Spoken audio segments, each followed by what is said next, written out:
Next is Samantha Buck. I've had the pleasure of working with her for over a decade now. Well, the pleasure is all mine, Gabe. Thank you for inviting me. So, as Gabe said, my name is Samantha Buck, and at Cell Press, I'm a publisher. And what I really enjoy doing is fostering collaboration and building connections with people in my job. So, I'm the society publisher at Cell Press. Cell Press is an organization that you've heard a little bit about from Gabe in the introduction to this talk. And what Cell Press does is it has relationships with 5 different scientific societies. And they're of various scopes and various disciplines. And my job is to help these societies publish the best and most successful versions of their journals. And I do that by listening to their goals and their visions, advising on publishing strategy, by using Cell Press's sort of in-house expertise in the game, and also keeping our societies informed of publishing and scientific landscape developments. And that's one of the reasons why I'm here, and I'm sure many of you are as well. I have a little bit of a hybrid role at Cell Press. So as Gabe mentioned, we have a new title at Cell Press, iScience. It's brand new in that it's the first time that Cell Press is publishing an interdisciplinary journal that focuses both on the life and physical sciences.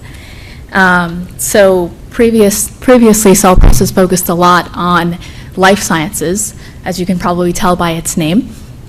But in the last few years, we've been pivoting to include physical sciences as well. So it's really exciting to be a part of this brand shift at Cell Press and to try new things.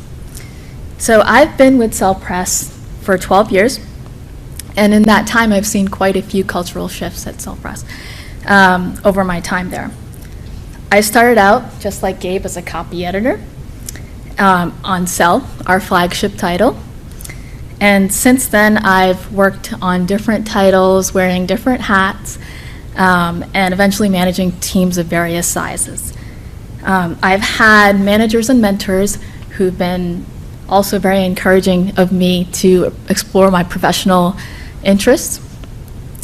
And the projects that I was really drawn to over the years were ones that focused on hospitality towards our authors, and really making sure that we were looking at customer touch points, exploring where we could enhance the customer experience and make sure that everyone was getting the best possible customer journey. How can we ensure that our authors get a boutique experience that's personable to them, that's honest, and that's also meeting their needs?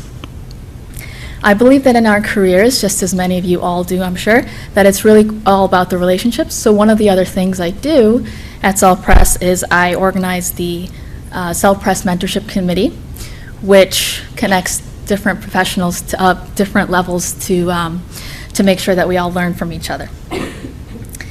And another initiative that's interconnected with this is that I've taken some of the reflections of team leadership and people management and company culture and blogged about it on our company website. It's Crosstalk. And so the Cell Press Publisher Society, the Cell Press Society publisher role seemed like the next obvious step for me because it was customer facing and people oriented. Now there are challenges, of course. Let me look at the number of dots that I have to see if I can talk about this in an efficient way. But I think everyone on the panel is of a growth mindset, and so challenges are the things that make our roles the most exciting. So for example, one of the hardest things that I think that's part of my job is managing different interests and points of view of our stakeholders. So for example, somebody may have a great idea, and they might come to me with that idea, and I might think it's great as well, but does my journal editor think that's a great idea? And if he doesn't, then what's his idea? Oh. Am I right, or is he right? And if I'm right, then how do I get him to come around to where I am so that we can continue to move forward?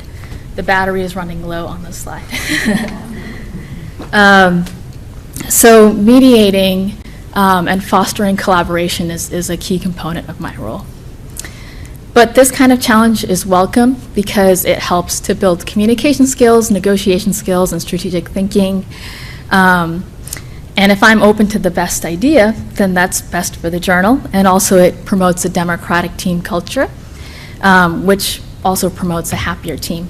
And so I believe each hemisphere of my role makes me better at the other. Thank you.